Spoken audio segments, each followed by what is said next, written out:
Welcome to Geetamrit. Bhagavad Gita में जीवन के मूल प्रश्नों का उत्तर मिलता है। मैं कौन हूँ? आत्मा क्या है? आत्मा का स्वरूप कैसा है? गीतामृत में इन्हीं विषयों का वर्णन सरल शब्दों में।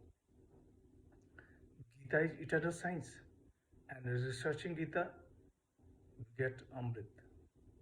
अहम ब्रह्मास्मि, मैं आत्मा हूँ। पिछले सेशन में चर्चा की थी अध्याय 18 श्लोक 20, 21 एवं 22।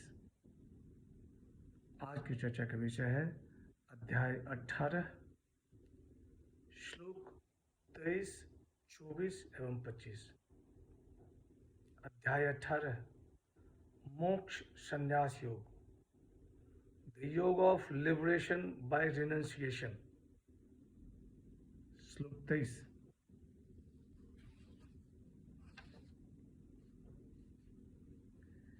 नियतम संगरहितम राग द्वेषतः कृतम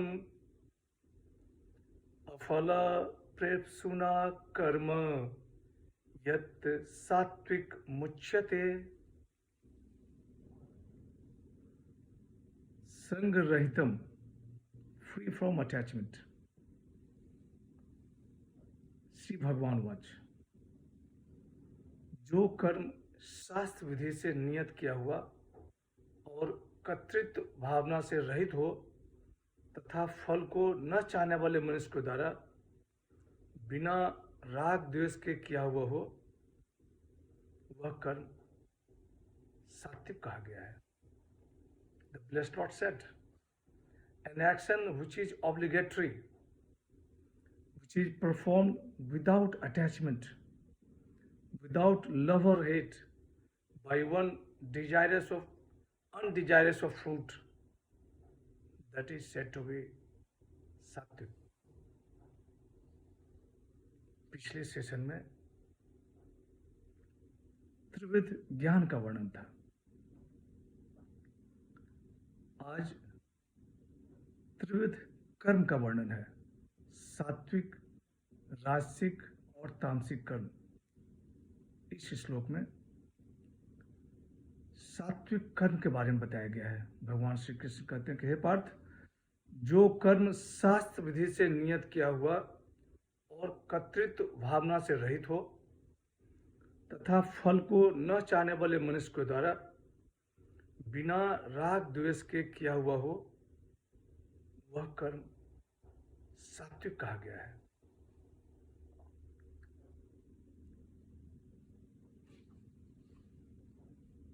यदि नियत कर्म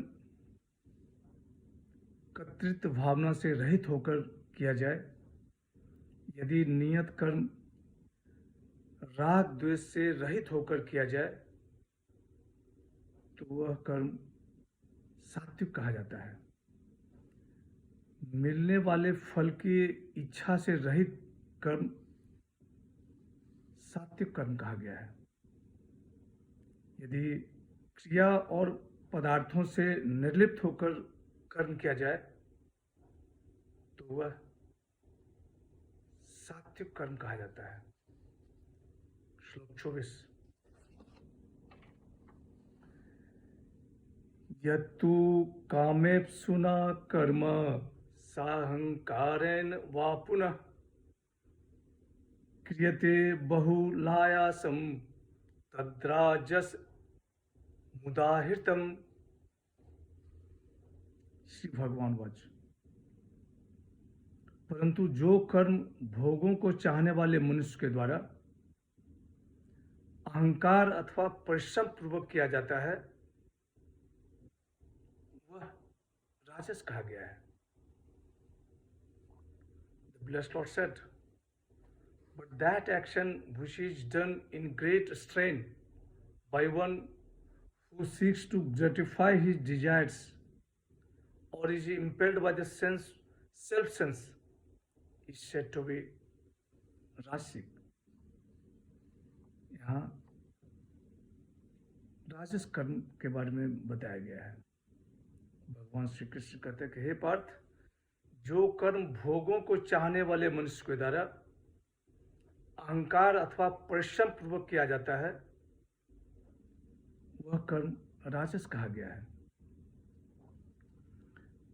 कर्म करने पर पदार्थ मिलेंगे, सुख मिलेगा, आराम मिलेगा, आदर सम्मान मिलेगा, वैसे कर्म राजस कर्म कहा जाता है। अहंकार पूर्वक किया हुआ कर्म राजस कर्म कहा गया है। श्लोक 25, अनुबंधम क्षयम हिंसाम अनपेक्षे च पौरुषम मोहादारभ्यते कर्म यत् तामस मुच्यते। अनुबंधम, जिसको फल की कामना होती है। श्री भगवान वाच, जो कर्म परिणाम, हानि, हिंसा और सामर्थ्य को न देखकर मोहपूर्वक आरंभ किया जाता है, वह कर्म तामस कहा जाता है। The blessed Lord said, the action which is undertaken through ignorance, without regard to consequences or to loss or injury, and without regard to one's human capacity, that is said to be तामसिक। यहाँ तामस कर्म के बारे में बताया गया है। भगवान श्री कृष्ण कहते हैं कि हे पार्थ, जो कर्म परिणाम, हानि, हिंसा और सामर्थ्य को न देखकर मोहपूर्वक आरंभ किया जाता है, वह तामस कहा जाता है। तामस मनुष्य में मूर्खता की प्रधानता होती है। वह कर्म करने में विचार नहीं करता। धन, समय आदि का नुकसान न देकर कर्म आरंभ कर देना।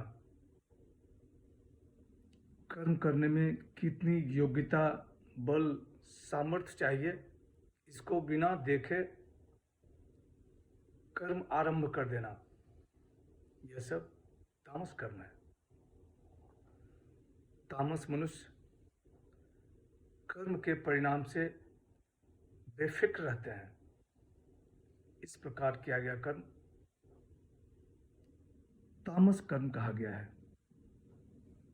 आगे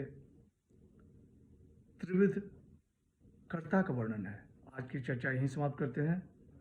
अगले सेशन में चर्चा को और आगे बढ़ाएंगे। यदा यदा हि धर्मस्य ग्लानिर्भवति भारत अभ्युत्थानम् अधर्मस्य तदात्मानं सृजाम्यहम्।